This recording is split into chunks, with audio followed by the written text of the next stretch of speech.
Hello, this is a face tutorial on nomads.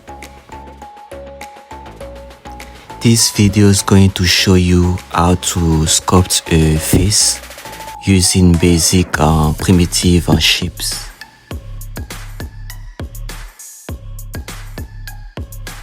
Right now what I'm showing you is I'm creating the jaw using a cylinder and then the upper head using a sphere.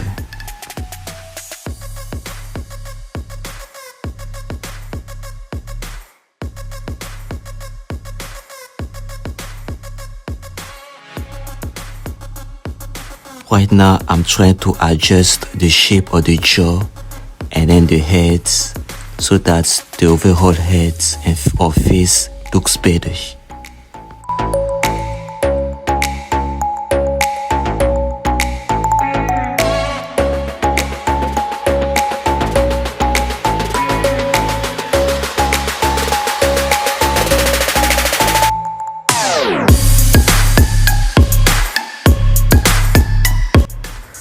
Right now I'm renaming each of these primitive shapes into the proper name.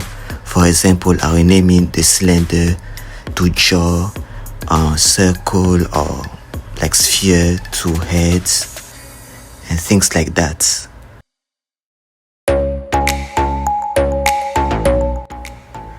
So I'm creating another cylinder so that I can sculpt the hair of the face. And what I did right now is to mirror the hair so that we can have two hairs instead of one. I'm going to stop this video and talk to you later with the next video. Thanks, bye bye.